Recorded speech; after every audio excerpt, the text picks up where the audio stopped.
உச்சநீதிமன்ற உத்தரவின்படி வினாடிக்கு 6000 கனஅடி தண்ணீரை கர்நாடக அரசு திறக்காதது நீதிமன்ற அவமதிப்பு செயல் என தமிழக அரசு தெரிவித்துள்ளது. இது தொடர்பாக அம்மாநில தலைமை செயலாளருக்கு தமிழக தலைமை செயலாளர் ராம்மோகன் ராவ் கடிதம் எழுதியுள்ளார். இது குறித்த கூடுதல் தகவல்களை தருகிறார் எமது டெல்லி செய்தியாளர் அரவிந்த். அரவிந்த், சொல்லுங்க, கர்நாடகத்திற்கு தமிழக அரசு எழுதியுள்ள அந்த கடிதத்தில் என்ன எழுதப்பட்டுள்ளது, என்ன குறிப்பிடப்பட்டுள்ளது? அதாவது செப்டம்பர் 20ஆம் தேதி உச்சநீதிமன்றமானது கர்நாடக மாநிலத்திலிருந்து தமிழகத்திற்கு நாள் ஒன்றுக்கு 6000 கனஅடி வீதம் செப்டம்பர் 27ஆம் தேதி வரை திறந்து விடுமாறு உச்சநீதிமன்றம் உத்தரவிட்டிருந்தது. ஆனால் கர்நாடக மாநில அமைச்சரவை கூட்டமும் சரி, கர்நாடகா சட்டமன்றமும் சரி, இரண்டுமே கூடி தமிழகத்திற்கு தண்ணீரை திறக்க முடியாது, தற்போது கர்நாடக அணைகளில் இருக்கும் தண்ணீரை குடிப்பதற்கு மட்டுமே பயன்படுத்த வேண்டும், அதனை விவசாயத்திற்காக தமிழகத்திற்கு திறந்துவிட முடியாது என ஒரு தீர்மானத்தையும் ஒரு முடிவையும் எடுத்திருக்கிறது. அதனைத் தொடர்ந்து தமிழகத்திற்கு தண்ணீர் திறப்பது நிறுத்தி வைக்கப்பட்டுள்ளது.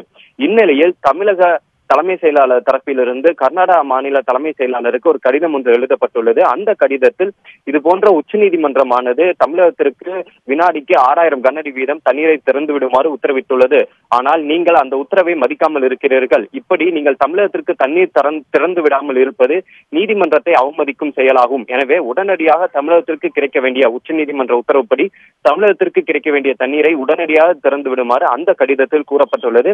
நமக்கு கிடைத்த தகவல் படி அந்த கடிதத்தை வரும் செவ்வாய்க்கிழமை வரும் செப்டம்பர் 27ஆம் தேதி உச்சநீதிமன்றத்தில் நடைபெற இருக்கும் காவிரி வழக்கு விசாரணையின் போது தமிழக அரசு தரப்பில் அந்த ஒரு கடிதத்தையும் நீதிமன்றம் முன் தாக்கல் செய்ய இருக்கிறார்கள். அதே போல கர்நாடக மாநில அரசை பொறுத்தவரை நாளை திங்கட்கிழமையானது உச்சநீதிமன்றத்தில் கர்நாடக அமைச்சரவை கூட்டம் மற்றும் கர்நாடக சட்டமன்றத்தில் நிறைவேற்றப்பட்ட முடிவுகளை நீதிமன்றத்தில் தாக்கல் செய்ய இருக்கிறார்கள். அதே போல உச்சநீதிமன்றம் கடந்த செப்டம்பர் 20ஆம் தேதி தமிழகத்திற்கு 6000 கனஅடி தண்ணீரை திறந்துவிட உத்தரவிட்ட அந்த உத்தரவை மாற்றக் கோரியும் ஒரு மனுவையும் தாக்கல் செய்ய இருப்பதாக நமக்கு தகவல் கிடைத்துள்ளது. அரவிந்த், தமிழக அரசின் இந்த கடிதத்தை தொடர்ந்து அடுத்த கட்ட நடவடிக்கை என்னவாக இருக்கும், அது குறித்து சொல்லுங்க. நான் முன்பே சொன்னது போல தமிழகத்தை பொறுத்தவரை இந்த கடிதத்தின் நகலை வரும் செவ்வாய்க்கிழமை உச்சநீதிமன்ற விசாரணையின் போது நீதிமன்றத்தில் தாக்கல் செய்ய இருக்கிறார்கள். அதாவது உச்சநீதிமன்ற உத்தரவை அமல்படுத்த கோரி நாங்களும் கர்நாடக மாநில அரசை எங்களுடைய தலைமை செயலாளர் கர்நாடக மாநில அரசு தலைமை செயலாளருக்கு அந்த கடிதத்தையும் அனுப்பியிருக்கிறார். அதனைத் தொடர்ந்தும் கர்நாடக மாநில அரசானது தமிழகத்திற்கு இன்னும் தண்ணீரை திறந்து விடுவதாக இல்லை.